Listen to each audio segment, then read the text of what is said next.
Hello and welcome to the Maximum Mastery podcast. Today I have a very special guest. We have Professor Guy here on the Mat to Mastery podcast. Welcome, Professor Guy. Welcome to the Mat to Mastery podcast. How are you today? Hello, guys. How are you? I'm great. I'm fantastic. Thanks for having me on Mat to Mastery podcast. I feel honored to be invited to be here, and I hope I can share a little bit of my journey with you guys, and you guys enjoy it. Thank you so much. Thank you so much. Now, for those of us who haven't had the privilege or honor meeting you, could you give us a bit of a background? For instance, what got you into BJJ? How old were you when you first started? So, yeah, I started BJJ at the age of 12, Jiu-Jitsu is part of the Brazilian culture, we grew up there playing soccer, grappling each other, kind of like fights in school and, in the streets and stuff like that. But in a good way, it's part of our DNA, Jiu-Jitsu is part of our daily basis there, especially coming from Rio de Janeiro, where I came from, it's pretty much inside the culture. And I remember looking up to the old guys that used to do Jiu-Jitsu, and I was like, man, I want to do some martial art. By the way, my first martial art was judo. I started judo when I was 9 years old. The Japanese culture, with judo is very big and inside Brazilian culture. But at the age of 12, I was go with my brother. My brother's older than me, to his gym for him to work out and go to watch, just as a friend, we're very close. And then I saw the guys doing jiu-jitsu, and I was like, oh, I want to do that. And back in the days, didn't have many kids or women or anything like that. And then my brother, are you crazy, man? You want to pay for them to smash you, to get in? I said, no, man, it's really fun. I like. And I used to see the magazines back in the day, Tatami or Grace Mag. I see Murilo Bustamante, Maribitet, all the guys, the old school guys, Márcio Feitosa. And I was like, man, this should be fun, want to do. It was kind of like something that I wanted, I don't know how to explain, but I wanted to do it. I had a feel, randomly I had that feel that I wanted to do. And then I started doing at the age of 12, training for a bit. But then when I was at the university, and I started doing my university as an accountant and work as an intern, in big companies, I kind of had a break. And then when I realized that how important Jiu-Jitsu was in my life, I came back full on twice a day and never stopped since then, I'm so blessed to have Jiu-Jitsu in my life. And nowadays, being able to change people's lives through Jiu-Jitsu, So had a pleasure to train world as well. I've been traveling a lot with Jiu-Jitsu. I can pass through here all the countries that I live, and I taught Jiu-Jitsu on those countries. So yeah, it's quite of a blessed journey that I'm very grateful for. Amazing. What does the concept of leadership signify to you within the Jiu-Jitsu within the Jiu-Jitsu world? So so you've been in the corporate space, so you've been an accountant. How has the concept of, say, leadership, and how do you sort of signify that within the context of Jiu-Jitsu? Well, leadership is something that you learn, right? You can't impose. You can be the dictator. You're like, oh, you guys gotta respect me. I'm the leader and stuff like that. So actually, I was touching base with my students in regards of this yesterday. Leadership comes by giving the example, right? So I can't tell you to wear the uniform if I'm not wearing. You're gonna see your professor doing that. That I wear my shoes when I'm off the mat. You should wear your shoes when you're off the mat. If I'm not used, so the leadership concept is something that I truly believe that you learn by giving the example, by living what you say. You're gonna actually put in practice everything that you believe, and this leads you to the leadership. Of course, some individuals born with that characteristic of okay, I want to head the group, let's go this way, let's set up this plan, and be surrounded of people who believe in your vision and have experience, because you got to always be humble to learn, will make your leadership easier. You know what I mean? I don't believe in a lonely leadership. I believe in having hands, collaborators, that helps me to have that leadership, to lead my group, my team, my jiu-jitsu school, whatever it is, my family, through the examples and through the help. Everyone you meet in your life has something to add to you. So I can't be full of myself enough to think that I know everything. By the way, I'm teaching half guard this week, just for example. And one of my purple belts adjusted my technique with two of these steps. I said, Professor, I do this one that way, and actually gave another perspective to the technique. So, like they see myself as a leader and bring all that vision to them. But I'm always open to learning from them and add this to my way of leading my group, if I could say like that. Yeah, absolutely. I completely believe that everybody has some sort of insight to contribute, and we can all learn from somebody, from each other. I completely agree with that. I love that. By living, the leadership is living by example. That I can totally agree with that. Now, can you describe your jiu-jitsu journey and the challenges that you faced along the way of achieving your black belt? Oh my God, it's a beautiful journey, like but I always say to my students that it's ups and downs, as everything in life, right? On the mats, with your family, your wife, girlfriend, kids, whatever. You always have ups and downs. You have the blues, right? As you say, the blue belt blues and stuff like that. Uh, I'm very grateful from the journey I have because I was luckily enough to have my professor from the white up to the black belt.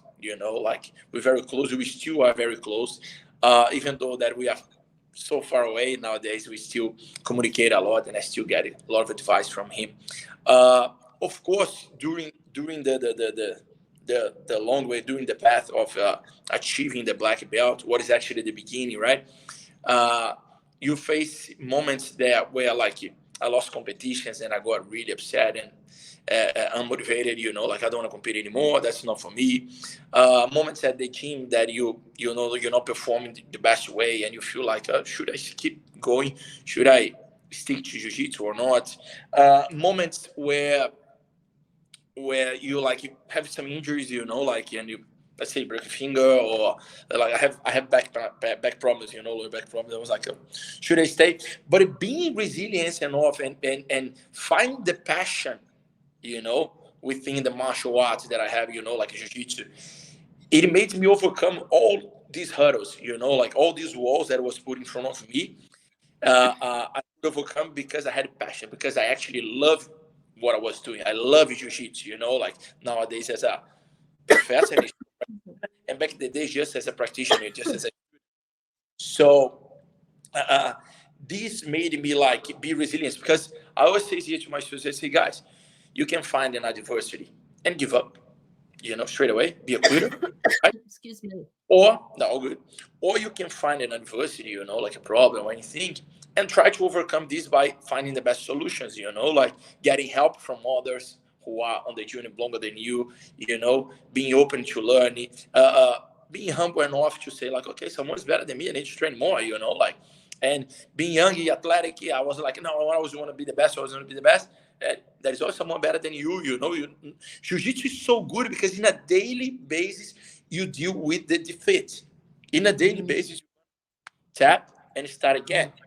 And this has a power inside our mind that is hard to express in words to somebody who doesn't practice jiu-jitsu, Like I always say that jiu-jitsu is more like a feeling. Jiu-jitsu is like love. How can I explain? Hey, explain me love.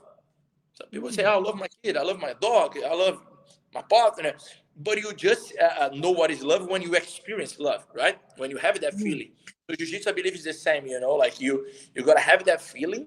You got to be on the mats. You got to be doing the martial art. And this passion, this good feeling that you feel when you are changing with people, that's what makes you overcome all these obstacles and make you lead the way to the black belt. What is people think, oh, that's my destination. By the way, it's not, because some people take average, let's say 8 years, 10 years, 12 years to get a black belt. Some people a little bit less, 6, let's say. And I had quite a fast journey. I got my black belt because I started 12 training as a kid. Like back in the days, we didn't have all these kids belts and stuff like that. Then I come back as an adult, got my blue belt like out of 6 months, because I already have some idea. And then blue belt 2 years, purple 2 years. So this is 4.5 years. Brown belt 1 year. 5 years and a half, and then I got my black belt. So it was kind of 5 years and a half, 6 years till I got my black belt. So pretty quickly. But okay, 6 years until I got my black belt. Let's say 8 years, 10 years, whatever it is. To get out of the black belt, you're gonna take 31 years until you go to the next one. So do you think you're gonna learn more in 8 years? Let's say you get your black belt in 8 years. Or you're going to learn much more in 31 years until you go for the red and black. So you learn much more as a black belt, you know, like, and that's why we need to be, I'm emphasizing this a lot, being humble enough, being open enough to learn that this doesn't become a destination. Because if the black belt is a destination, when you get there, you're going to stop. And as long as you enjoy the journey, the black belt is just an achievement that you're going to be extremely happy and proud, but you're going to keep going, and then, you know, like, you become a better human being through that beautiful martial art that we are blessed to do. Yeah. You spoke about, you know, going through the journey. There's that daily defeat, finding the passion that's going to help inspire us to continue on with the journey. And you said yourself, the journey doesn't end at the black belt level. What has been the greatest insight? So since you've obtained your black belt, what has been one of the biggest insights that you can remember sort of getting? Can you recall some things that are like a light bulb moment? Because I've spoken to many black belts now, and thank goodness, due to this podcast, and part of the things they say is, oh, the journey starts at the black belt level. That's when things really start to, you know, that's where people really get to have some fun. So I wonder, what was it like for you? And can you recall, say, an example of an insight that you went, oh my gosh, or that you could take with you? It's hard to point to one thing, one moment, you know, like, as Professor Marcelo said, actually, on the black belt day, the Queensland training day, whenever someone achieves the black belt, you never see someone talking about techniques. Oh, I learned this technique, now that changed my whole game. It's always like about like how the journey, the process, you know, and achieving the black belt has changed their life. You know, if I could point to one moment that actually changed my life in terms of jiu-jitsu related, is when I start teaching. You know, because as a student, you know, like, as a jiu-jitsu practitioner, and you go to the gym, being brown, black belt, whatever belt you are, you go there, you're gonna, you know, watch the class and do the class with your teammates. The professor who's running the class will be teaching the technique. You're gonna be learning, practicing, and that's it. When you start teaching, you learn it twice, because you need to be really confident and knowing what you're talking about to be able to teach somebody. You know what I mean? So I remember when I first started, like, I started teaching by myself. I started helping my professor as a purple, teaching by myself as a brown belt, but a smaller gym, not many people. And then as a black belt, teaching first time in Bondi, in Sydney, I saw that, oh, that's a big change, you know, because now I'm teaching for a lot of people. I need to study. I need to know what I'm talking about, and I need to explain the mechanics. Because beforehand, as a student or practitioner, even being black belt or not, I used to do, you know, I do like that way, but I don't know how to teach you, to pass you the message. Being as a teacher, I was like, okay, I do that way because of this. I put my foot here. I make that grip here because of that reason. If I don't grab this way, they can post their hand and I'll not sweep. If I don't grab that way, you know what I mean? I used to do more in a holistic way, you know, like in a flow. And now I need to understand what I'm doing so I'm able to pass you the knowledge, you know. So I think that was a big switching point for me when I start teaching, how much my jiu-jitsu improved. And I'm confident enough to say that I learned much more as a black belt than during my journey until the black belt. Oh, what do you mean, Professor? You mean you didn't learn anything to that? I learned a lot, but I realized that teaching, being able to teach from white belts, first class, to all the black belts that I teach nowadays, I've been learning much more about myself and about my jiu-jitsu, and connecting myself, Gui, as with my jiu-jitsu professor Gui together.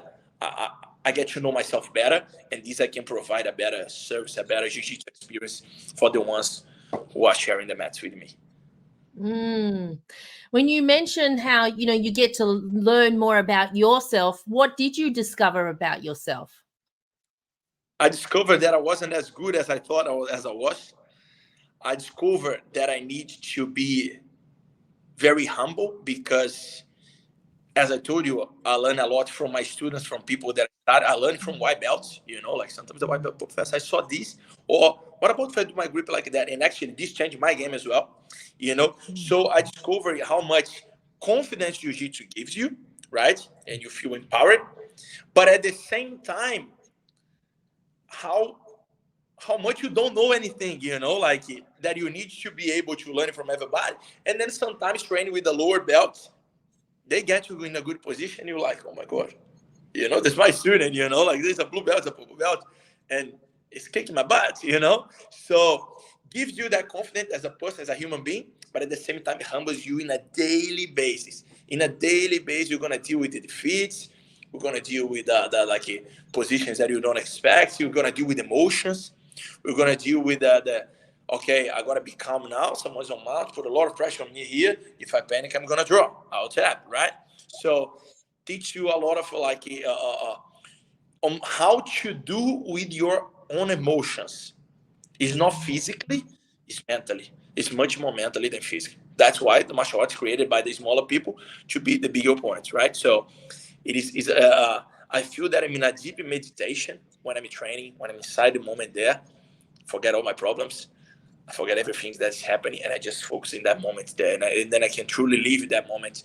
And this, I mean, it's hard to describe. Like you got to experience that. Yeah, there's a big element of mindfulness when we're in jiu-jitsu, because you can't be thinking about anything else, because if you do, you can't be thinking, what am I going to cook for dinner when I get home? You're going to risk an armbar or a choke, You see all that? this sort of stuff. What? Exactly like that.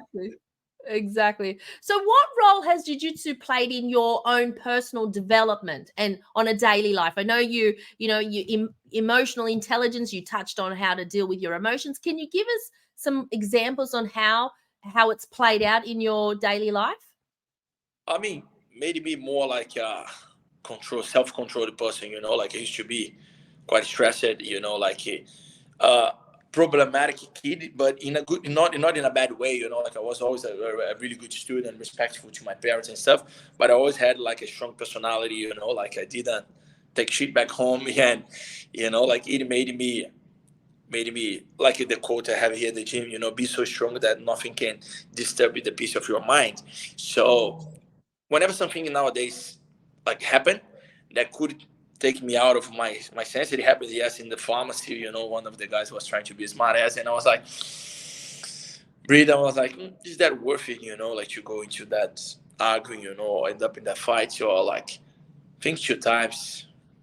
Like he might be having a bad day, and I don't want to ruin my day by doing that. So made me much more self-controlled, I would say. Like being able to deal with my emotions with a better discernment. Like that. Okay, let me do better decisions instead of doing this. Or nowadays being a teacher, that's the example that I want to show to my students. So breathe in, take your time, and let it go. So I mean, self-control, I would point as the best quality. Yeah, I get it. And you shared that earlier. Leadership comes by example. So you want to be able to set a good example for those around you and the kids that you get to teach on a daily basis. I get it. Yeah. Is there any specific technique in jiu-jitsu or strategies or philosophy that you find fascinating or beneficial?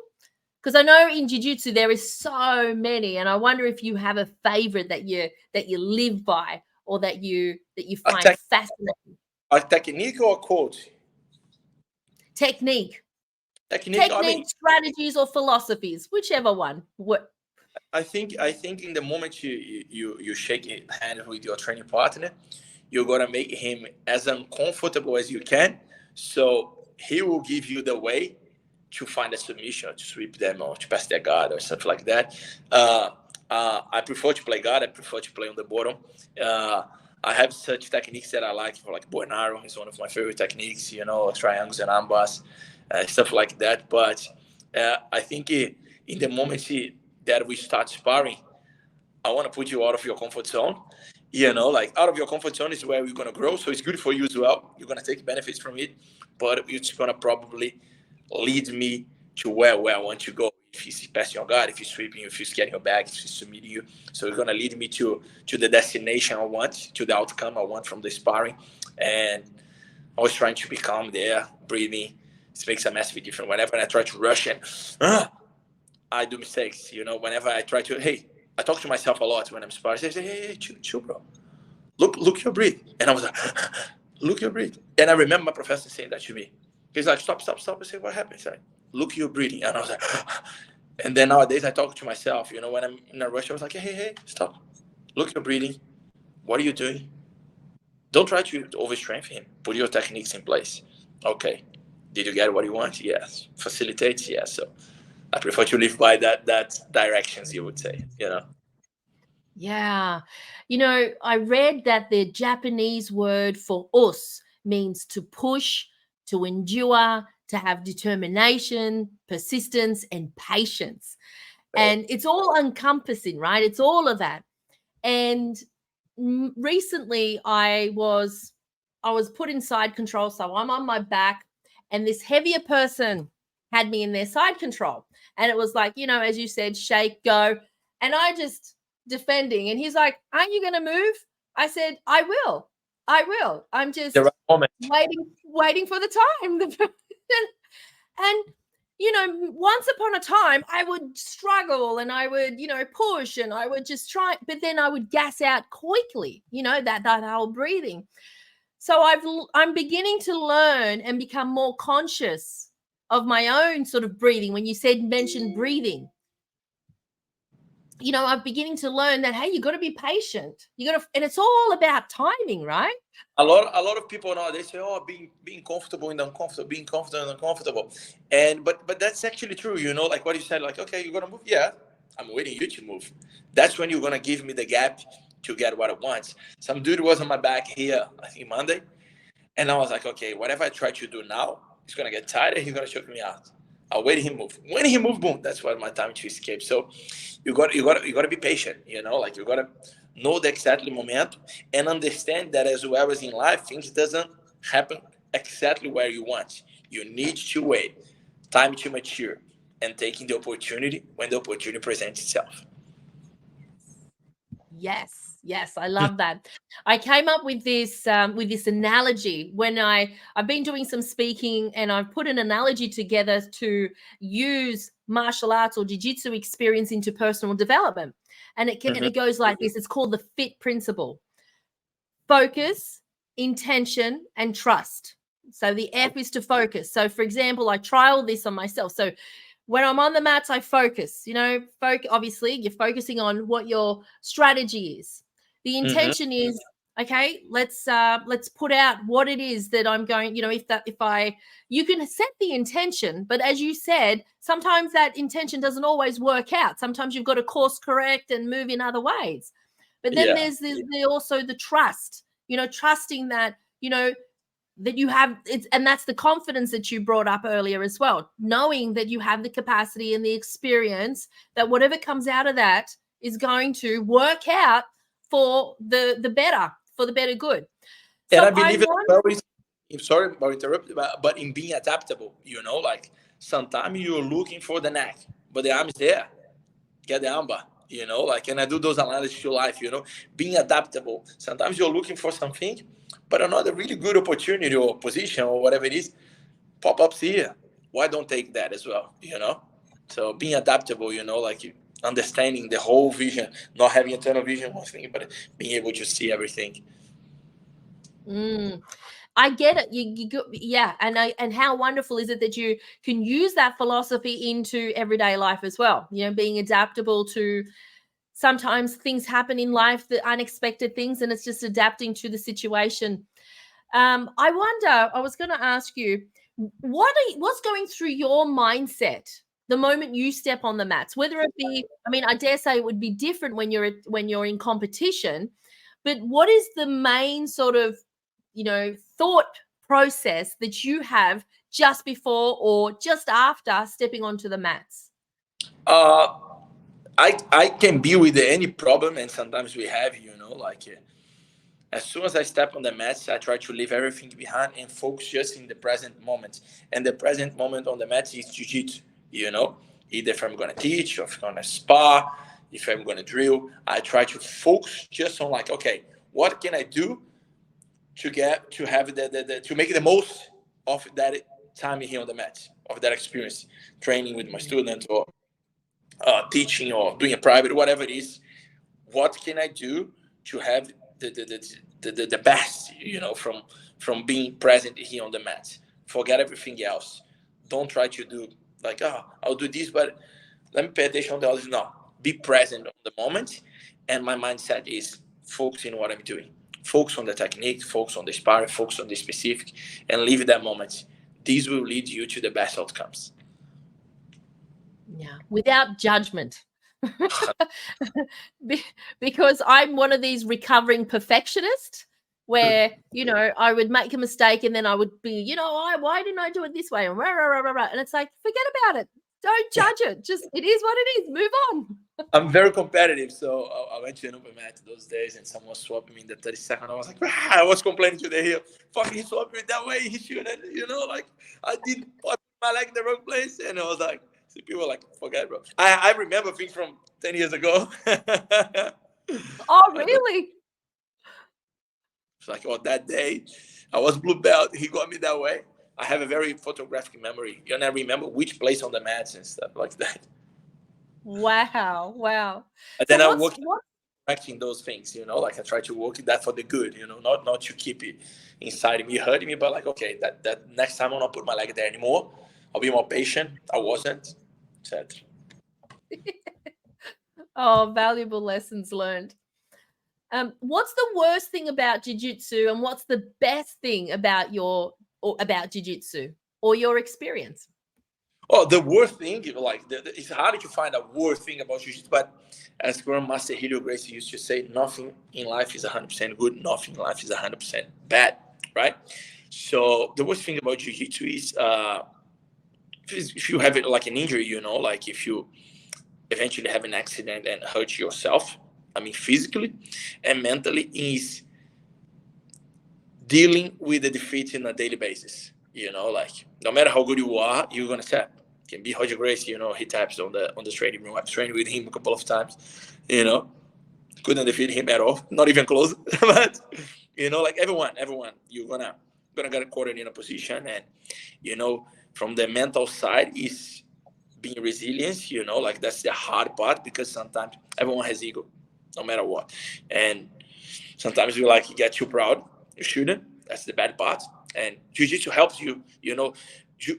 Jiu-jitsu itself helps you to deal with the bad part of jiu-jitsu. And in terms of physically, of course, getting injured. Some accident happened. For me, I feel worse when I hurt somebody than when I hurt actually myself. I feel so much remorse and stuff like that. But eventually, it happens and it's totally accident. I would never hurt anyone. The best thing is I think everything, all the benefits jiu-jitsu brings to you, such as confidence, discipline, respect, sense of community, that sense of belonging, because every human being wants to be loved. We are on this world to be loved. So that whenever I go, I've traveled around a lot around the world. Whenever I get to a jiu-jitsu school, I feel part of the family. As a jiu-jitsu practitioner, you feel okay, I belong to that group. They like me, I have something to share with them, and I have lots of things to learn from them. And so that's probably the best things I can see. And as well as a self-protection, and all the benefits jiu-jitsu will bring to you, such as you're going to deal with somebody, you're going to have your head up, you're going to be able to look them to the eyes and be confident, that you trust who you are, Yeah.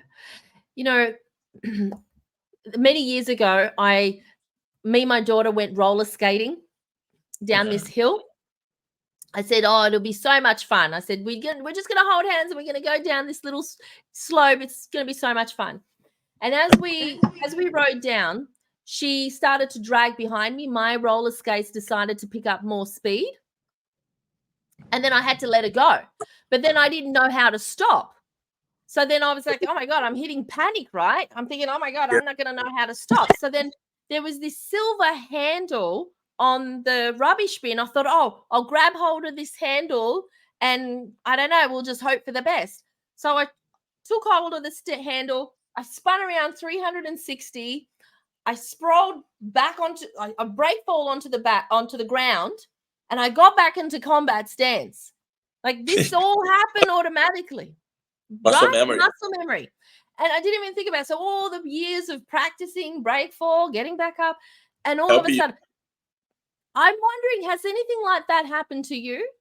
Yes, I had a couple of motorcycle accidents, and you know, like the Forge Rules has helped me, you know, like learning how to fall, learning how to be aware of what's going to happen and taking faster decisions. People are like, oh, Professor, how can you defeat us?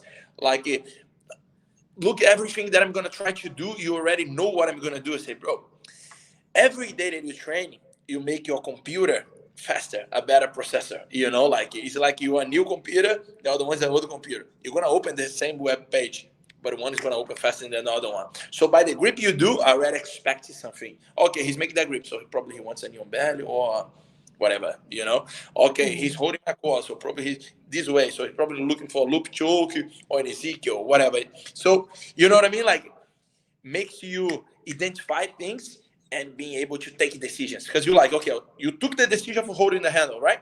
And then you spin 360 and you boom, you break fall, you go up straight away. So that's like a million decisions you make quickly in your mind, and you condition your body to do that through the discipline of coming to the gym every day, practicing the techniques, etc., etc. My father wouldn't be able to do that because he doesn't practice, you know, he doesn't do jiu-jitsu, so he would probably fall, put the hands, break the arm or something like that. So that's like a benefits that it comes and you don't even expect, you know, like that's extra, you know, you pay one, get two for free, you know. So yes, the bonus. That is the bonus. Yeah. Do you have any black belt secrets? No black belt secrets, you know, like that is the positions that you like the most. And whenever it's I'm in deep waters or I'm in tough sparrings, I rely more on that. And Grandmaster Carson Gracie used to say that you don't need to know 200 techniques. When the house is on fire, you're going to use probably 5 or 6. And my professor used to say that on the mats, and I believe that because, I mean, I have heaps of techniques that I use and, you know, and stuff. When the house is on fire, you rely on your good ones. You want to put your best weapons, your best guns to fight, right? So let's say I'm facing another really good black belt, you know, like giving me a hard time, tough sparring. I will not say, I do beating bowls, but it's not part of my game. Like my best way. Let me try beating bowler here just to see now. I'm not very sharp on it, you know. If I want to do beating bowler, I'll sharp my beating bowler. When I'm doing in all the whites, blues, purples, browns, then I'll try on the blacks, you know. But okay, my bow and arrows are pretty good. This technique, he's pretty good. This like attacks really good. Okay, so that's what I'm gonna do in a fight mode, you know, like a competition round, but not a proper black belt secret, you know. Like I'm an open book. I pass the knowledge to everyone. That's good because they get better. They know my secrets. Excuse me. And if I can beat them, even when they know what I want, it means that I'm doing really well with the technique. I like that. I like that.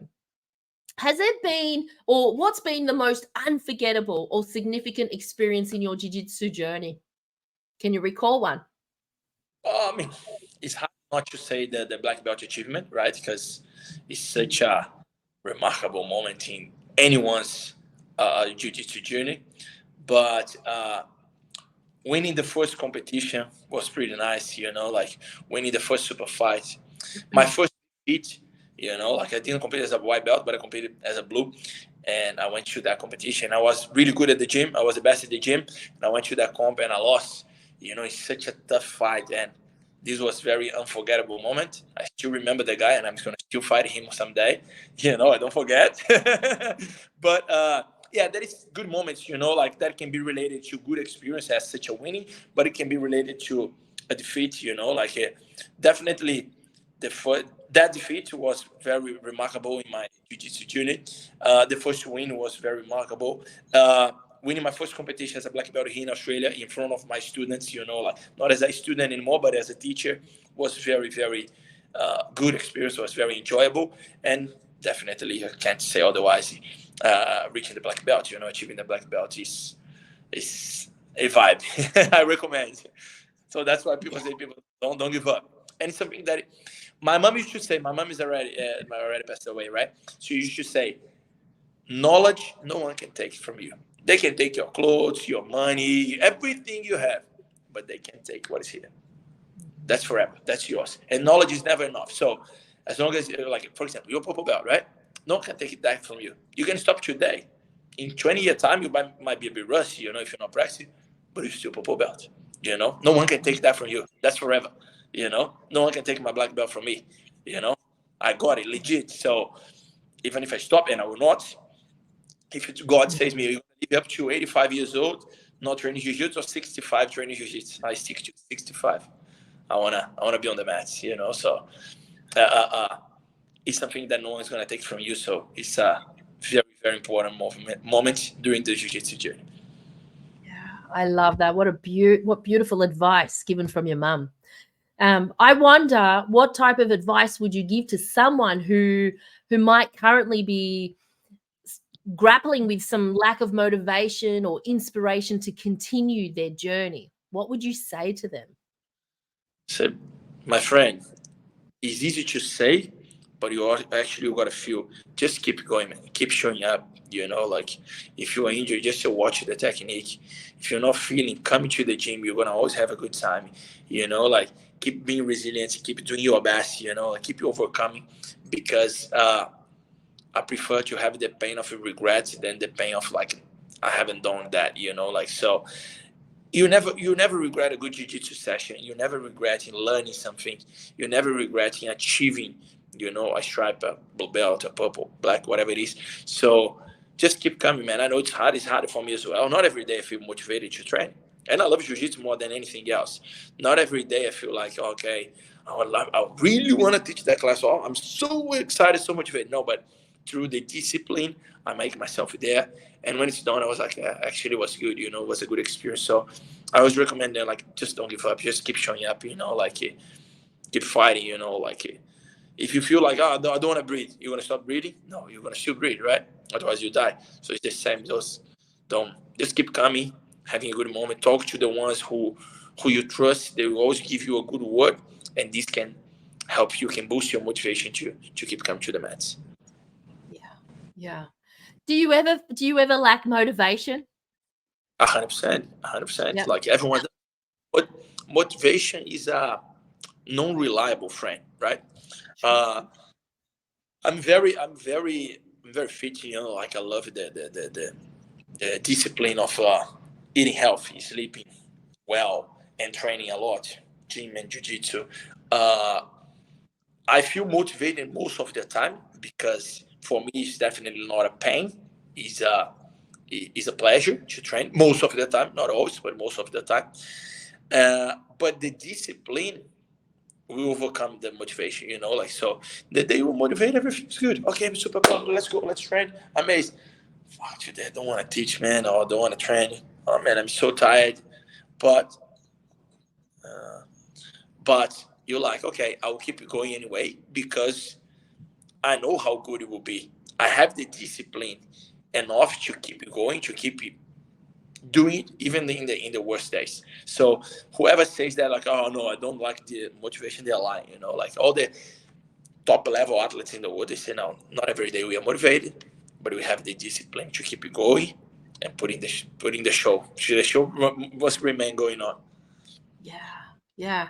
You just show up, right? Just show up. I like what you said. Discipline will overcome the motivation, and just focusing on the benefits, because you never regret not turning up. Once you turn up, you never regret an exercise, right? When you turn up for the gym, you never regret that. It's the other way around. You don't go because and then you regret, like, I should have come.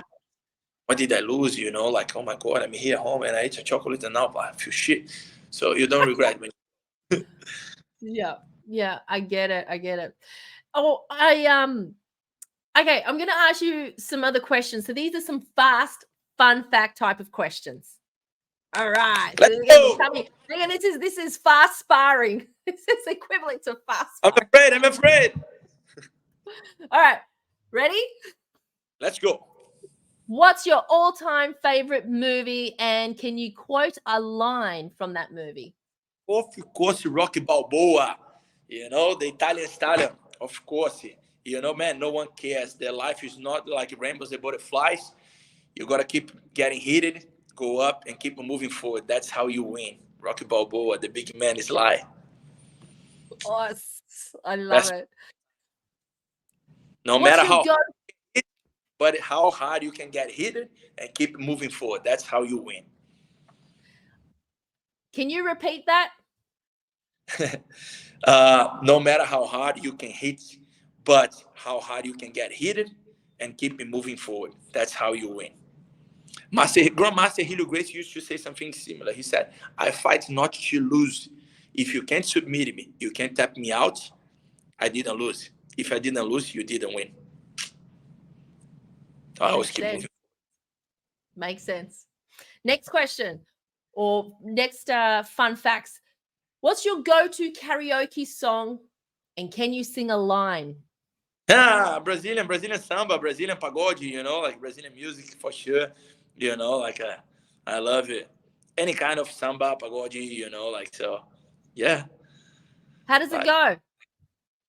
essa noite eu sonhei com você e queria bem mais que sonhar. I love it. Bravo. Amazing.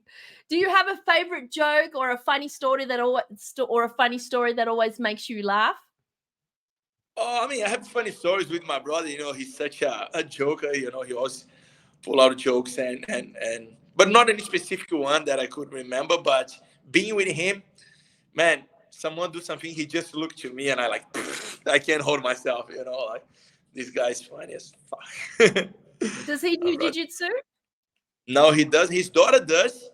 But I still put the man on the mat, or I don't call gay. I will put my brother on the mat. He works quite a lot. I know it's an excuse, but as soon as his life settle a little bit more, he lives in the US, in California. Like there is a lot of jiu-jitsu there. I'll put him to train. My niece is training. She used to train with me back in London when I was teaching in London, UK. And she's 9 years old, and now she trains as well in San Francisco. But I'll put my brother on the mat. Sooner or later, I will. Now, if you had to survive a zombie apocalypse, now you only have 3 items to take from your current location. What would that be? From my current location here now? Yes. I would get my documents, some jeans and a Gracie Barra shirt, and my jiu-jitsu skills. Everything else we thrive together. I love it. What's the most unique or quirky item that you've ever collected or owned? Oh, would be hard to say otherwise. My gi, my uniform, my black belt, you know, like I put that armor, I'm ready for the war. How many gis do you own? 9, 10. There's a couple.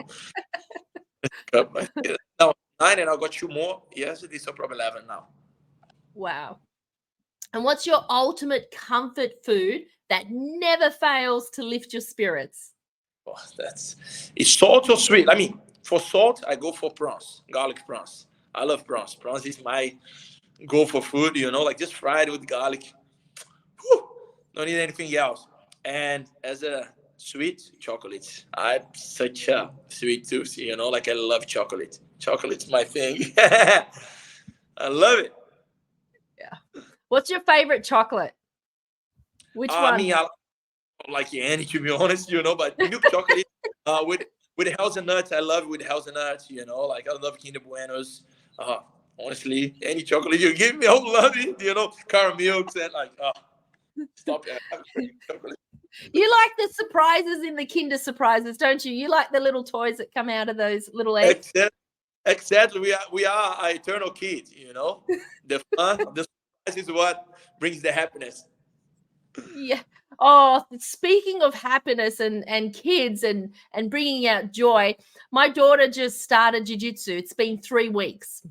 Oh, amazing. You see, Oh, she'll be 17 in January. amazing. Amazing. So she see, apparently I'm really strict, right? I don't let her go here. I don't let her go there. I'm very strict mom, apparently. And I said to her, oh, really? I said, okay, you want more freedom? I said, you need to learn at least basic self-defense or some sort of jiu-jitsu techniques. I said, you're going to join me on the mats, at least minimum 6 months. And she said, deal. I said, okay, let's go. So this week has been her 3rd week. Bring her here for us to do some rounds with her. But what I really loved and what I really noticed is we're just having some fun going through this technique, and she's like having these little giggles, these little laughs. I'm like, are you having fun? It sounds to me like you're having some fun, you know? And it's just like this childlike, something I haven't seen in a very long time. So it was just so beautiful.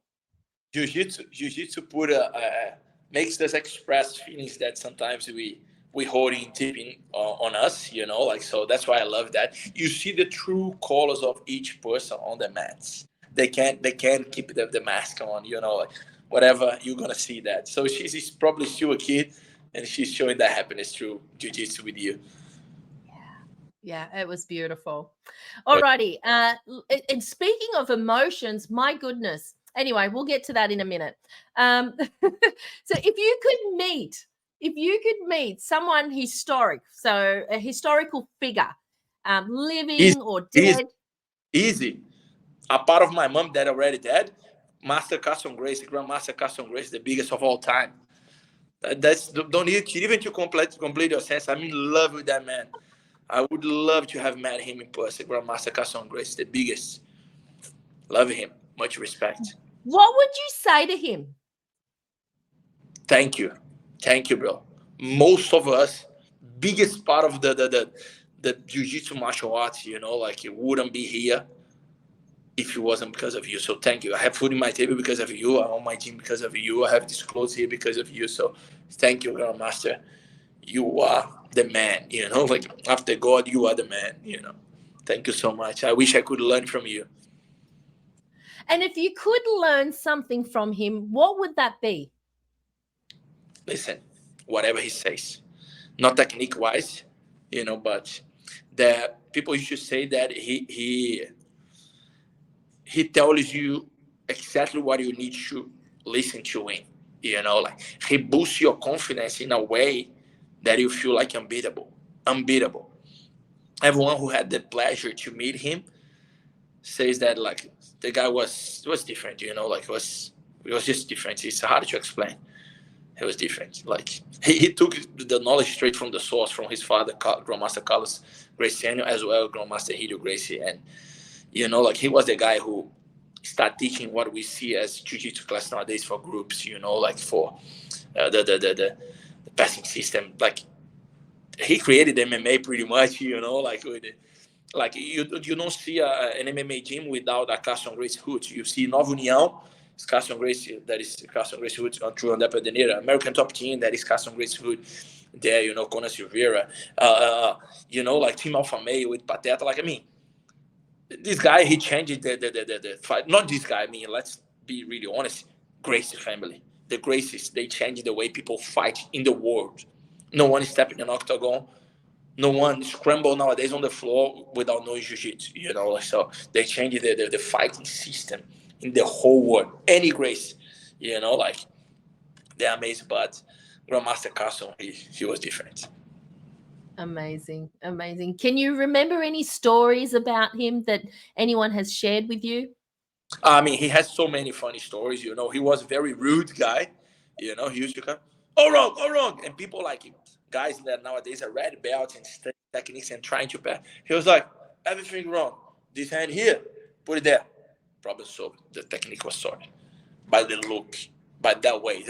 That's it. And he was such a character. He was a big kid, from what I heard, of course.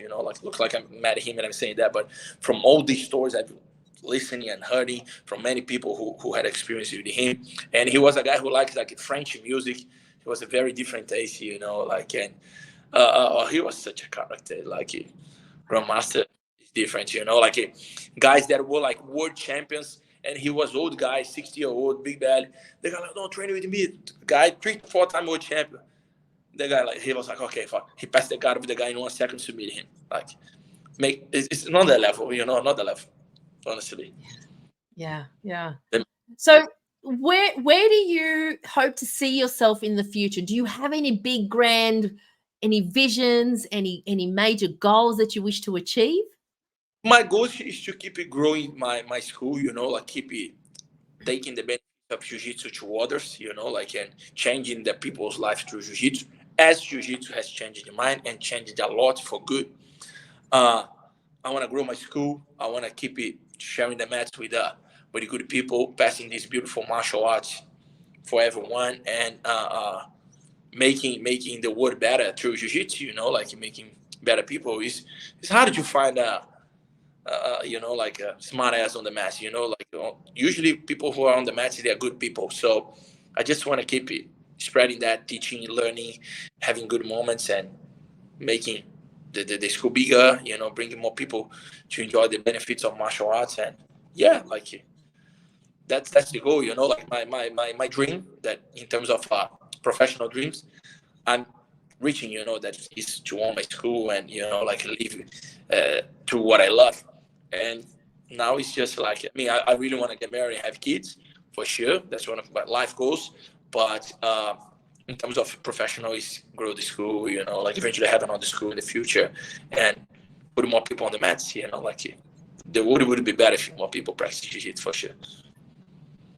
Can you give a quick example on say one of your students and how they transform their life, how jiu-jitsu transformed their life? Well, that's clear, you know, like you see people coming inside the shell, they can look into your eyes, like they barely shake your hand. I came here changing the whole culture. I hug everyone, I kiss everyone. In my gym, you come here, everyone's gonna hug and kiss. Back in the days, people shake your hand like, say, no. That's not how it works, man. We all love each other. We hug, we kiss, we laugh, we cry, you know, like, and head up, talk to everybody. You see they getting confident, you know, like, so getting out of the shell, kids learning how to protect themselves, you know, like, and Professor, someone used to bully me, not anymore, you know, I stand up, you know, myself now, like, and I can protect myself. So this is medals. So it's good when they get a good medal, gold medal. Don't get me wrong, it's nice, but being able to see them get much better, you know, like get confident, you know, like finding their wives on the mats, you know, like, and building genuine connections is what matters the most for me. Oh. Seeing them get out of the.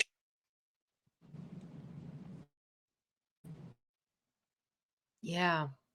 Oh. Yeah. Okay. Awesome. I love that. Now, do you have any final words of wisdom, any final lessons learned from the mat that you wish to share? I mean, the message is, guys, train jiu-jitsu, you know, no matter where you are in the world and you listen to this podcast now. And I'm not saying that, he's saying that because he's studying his school. No, you can be in Brazil, you can be in US, Europe. Go find a good jiu-jitsu school, you know, with good values, with a good teacher, you know, like, and go enjoy the benefits of this beautiful martial arts, you know, like we've been changing the world, changing the confidence, you know, getting better with this beautiful Brazilian jiu-jitsu. So find your way to the mats, you know, go enjoy that benefit, take your wife, take your kids, and enjoy it. You're going to give you, it's good for your mental health, it's good for your physical health, you know, it's good for your brain, it's good for your confidence, you know, you're going to make friends. So I can't point bad parts of doing jiu-jitsu. Just find a gym and enjoy the benefits of it. That's so amazing, Professor Guy. Thank you so much. Truly inspiring. I love the examples you've provided. All in all, it's all about coming from a place of centered, from a place of heart, love, persistence, passion, and then all of that just expands from within and out. And then the more we can express this from the inside out, the better that this world can be, the more harmony that we can live in on this beautiful planet that we get to share together. I think that's wonderful. Thank you so much again for your time, your valuable time. I really appreciate it. Hope to see you back on the Mat to Mastery podcast down in the near future. And I'd like to wish you all the best for your future endeavors, including in your competitions, your upcoming competition, as well as growing your amazing club that you have there at Surfers Paradise. So thank you, thank you, thank you. Thank you for having me. Thanks everyone for watching it. It means a lot, like to share a little bit here with you guys. I never imagined that I would be living my dream on the mats, and Jiu-Jitsu has changed my life. Hope change yours as well, guys. Anytime you invited me to be here on the Mat to Mastery podcast, I'll be very honored to be here. And yeah, thank you so much. Thank you so much. Well, thank you so much for those of you who have been listening, for those watching, greatly appreciate. If you have any comments, if you have any questions, please feel free to pop them into the comments. Reach out to Professor Guy if you want to trial some of the classes at the Surfers Paradise Dojo. I'm sure he'll love to see you there. Thank you again for your time and for watching. Bye for now.